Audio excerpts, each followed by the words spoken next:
What is up, YouTube? It is Psychedelic Azor, and I am here with my Week 2 battle of the CPC versus Will and his San Antonio Sparse. No team builder this week because I am running behind and catching up on uploads, but I'll give you a brief rundown here.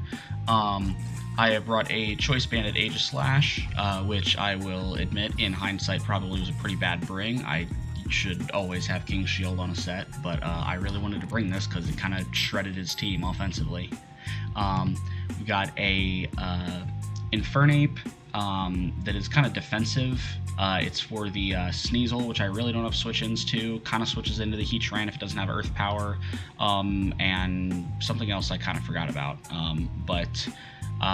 Yeah, I know Infernape is not my Z user, but it is in the rules of the CPC that any Mon can bring a Z Crystal as long as they do not use it if they're not the Z user. So I'm able to run the Darkinium Z on here just so that knockoff will do even less, and so I can't be tricked or anything. Not that I think that's particularly likely, but it's just better than running no item, and it's also better than running no item because it still shows that I have an item, so he doesn't know right off the bat that I have a Z Crystal.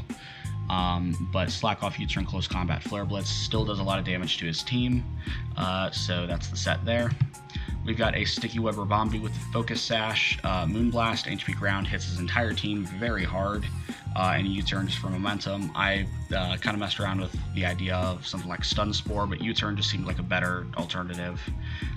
We've got a defensive Cresselia. Oh yeah, I made a free agent transaction. I dropped Azelf and Bellossom, and I picked up Cresselia, just because my team was very ground weak, and I thought Cresselia fit on extremely well with the team, and it's a good mon. Moonlight, Moonblast, T-Wave, Ice Beam, kind of my answer to Lando.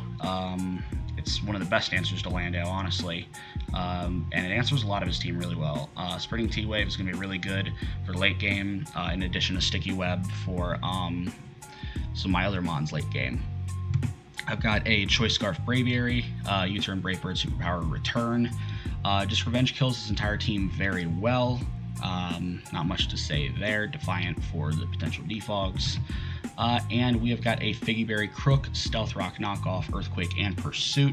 Generally does a lot of work versus his team, answers the Heatran pretty well, and can take a hit from Lando if need be with the Figgyberry. So let's get on into the battle. As you can see, he brought the Scolipede, the Lando, the Heatran, Silvally, Starmie, and Mega Medicham. So this is unfortunately the team that I really didn't want to see, although Mega Medicham is kind of nice to see because Crest kind of always answers it very well. Aegislash is an extremely good answer too. Now, I'm not really going to touch on this too much. There was a little bit of controversy over Will didn't see my free agent transaction to get Cresselia, and he said he would have brought a different team had he known I had Cresselia instead of Azelf, and we've already discussed this. This is old news, but just know that it was settled, and so that's that. So let's get on into this. I am going to lead off with my... he's going to lead off with Silvally. I'm going to lead off the Rabombi. I want to immediately get up my webs as he reveals Flamethrower. And I'm just going to Moonblast just to get some chip off as he just chooses to knock me out instead of defogging. I don't know if he has it or not, but he probably does. Now Infernape comes in. I'm just going to kill this thing because... actually, I'm not going to because he has the Chople Berry. But he's going to choose the T-Wave, which makes me think he either doesn't have defog or he doesn't value it that much. But my Infernape is paralyzed, which is unfortunate, and wouldn't have done much to Lando, but would have been some good chip with close combat. U-turn from Lando does a lot to Cress, as he goes back into Silvally just to sack it pretty much, because I am going to reveal to be faster because I have a good amount of speed, and Ice Beam. Probably hoping to get off a defog there, but now Heatran comes in. This leads me to believe that he's a Magma Storm trapping set, but that's not the case, as he is a subset with... does he have Earth Power? Yes, he does, which is very unfortunate, my Infernape, but the bulk is coming in clutch. So on the switch, I'm going to slack off because I figured with his sub down, he wouldn't want to throw away his Heatran. Safe switch back into Cresselia. Even a crit is not doing very much to me. Firing off T-Wave. I kind of expected Heatran to come in. Now here, obviously my T-Wave on Starmie doesn't matter because he has Natural Cure. At least probably I expected him to, and he does. But the paralysis on Cresselia is initially bad. Obviously, you don't want to be paralyzed, but at the same time, it's actually really good for me overall because now I can't be toxic or burned, and so it is going to help my longevity. Now, the only way I could get screwed is if I don't get to click Moonlight when I really need to, but barring that, actually being paralyzed is really nice for me, because nothing can toxic me and wear me down for the Metacham or Landorus to potentially muscle through me. So he's going to go out into Landorus as I Moonlight. Just keep this thing healthy, because I know as long as it's healthy, I can't lose versus most of his mons. It does get the Scolipede in, as I'm going to fire off Ice Beam. Get not much chip, but I'm going to switch into Aegislash here, because he's not going to Earthquake. Now, he's going to double Protect. Well, it failed before, so he's going to click Protect. I'm going to Iron Head. And here I make kind of a dumb play. I just assumed I'd live in Earthquake, which I don't, so I clicked Iron Head again, and that is where I was saying I should have just been Life Orb. But Braviary can come in, take a hit, and revenge. So I'm just going to click Brave Bird, do a ton to this Starmie, and he's still going to be taking more chip damage, so I'm going to keep clicking Brave Bird, as he takes a little bit of a chunk on Heatran. Not a whole lot, but he doesn't have leftovers, so that's fine. Easy switch into Crook, as he reveals Lava Plume, which means he's not a Magma Storm set, so that's good, and no burn, which is very good. So getting rocks up, just to generally wear him down. Switch into Braviary in case he went for a U-turn on my Cress, because that would have resisted it better. Now, why he went into Metacham on this, I'm really not sure. Well, actually, I kind of do know, because it's the only thing he can sack, and Braviary would claim a kill versus everything else, and Metacham is his least useful mon on his team. So right now, I'm honestly trying to build up to a situation where Cress wins, because it's unkillable. And so my main obstacles to that right now are Heatran and the Starmie, depending on the set. Well, mostly Heatran and Scolipede, but I need to be able to force that Scolipede out with something like Crocodile. But for now, I'm just going to claim my kill with Braviary against the Metacham. Doesn't even have Fake Out, apparently. So I'm going to take a lot of chip, but I'm going to claim another kill. He's going to go out into Landorus. I'm going to switch out to save that into Cresselia, because he went for Superpower there, because I guess that was his only move to kill the Braviary, and he probably could have predicted me to stay in. So that was a very good switch on my end.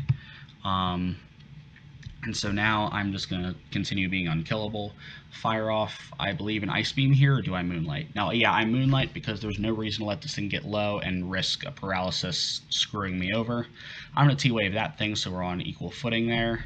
Back into Infernape, because he's not going to Earth Power. Now, if I get paralyzed here, that's really bad, but I do manage to break the sub, so he's going to kill me, but he's not going to have a sub up, which is huge. So Crocodile can just come out here and start doing some damage. Knockoff guaranteed kills that thing. Would have guaranteed killed pretty much everything. Scolipede's going to come out here now. I'm going to make a switch into Braviary, because if he would have attacked there, it would have killed my Braviary, but then I would have been able to bring Crook in, get an Intimidate off, live any hit, activate my Figgy Berry, and be healthy once I kill this thing. Or if he protected here, then obviously I would have been in good position, because he only would have gotten into neutral speed, so I still outspeed because I'm Scarf. But something kind of both of us forgot about, so I guess it works out in my favor, but both of us forgot. That Protect didn't activate. That Protect failed because no one attacked him. It was a switch, so he could have protected again here and gotten to +1 speed and outsped my Braviary, but both of us kind of forgot about that. So I'm just going to Brave Bird, kill that thing. I'm going to go down. Braviary has done its job. Right now, this endgame is looking very good for Cresselia, unless I get PP stalled by the Starmie. So he's going to U-turn, do an okay chunk, not much. I'm just going to fire off an Ice Beam, and this is where it's going to get pretty stally, unfortunately, but it's kind of what I have to do. I'm just going to keep firing off Moonblasts, and just going to see how this Starmie reacts. If I can get some crits or something like that, that will speed this game up, but he does get a special attack drop, and something I'm starting to think right now, if I can get another special attack drop, or just get the Starmie in a position where I know it is going to recover, I can get my Crook in and activate my Figgy Berry so I'm healthy enough to take another hit, and then I can just claim a kill with knockoff and probably just clean up the game from there. But at the moment, this 1v1 is not technically in my favor because I will get PP stalled, but I'm thinking once I can get into a position to maneuver my Crook in, that's the game. Because I only can use my Figgy Berry once, and since the Lando did reveal the superpower, I don't beat the Lando, but I do beat the Starmie.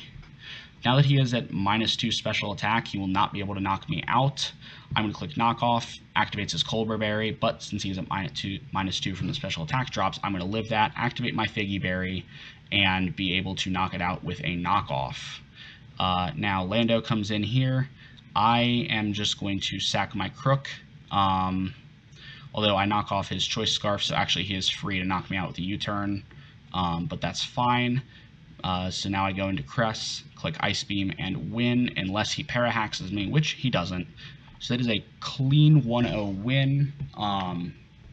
Cresselia proving to be a very good pickup already, because I was really hesitant about that pickup, because I didn't want to give up Azelf, because it was a rocker that I really wanted to bring a lot, and it had a lot of other options that I liked. It was fast, which I also really like having on the team, but overall, I think Cress adding some stability to the wall core, which admittedly my walls are already pretty solid, but the more solid options you have, the more freedom I have with other mons. Like, say, I didn't have to bring a defensive Aegislash for Medicham and Scolipede. I was able to bring an offensive set. Not that it worked out, but still, you see the idea behind that. And Cress is just so damn good. I love Cress. That is the game. Good game, Will. You played very well. Sorry about the miscommunication on this, but nothing we can do about it now. And yeah, that's the game. We are now 2-0 plus 3 or 4. One of those two. So if you guys like what the Oakland Azelfs are doing, make sure you like, subscribe, and share. Do what you do with the YouTube videos. I'm going to get on out of here and see you guys later.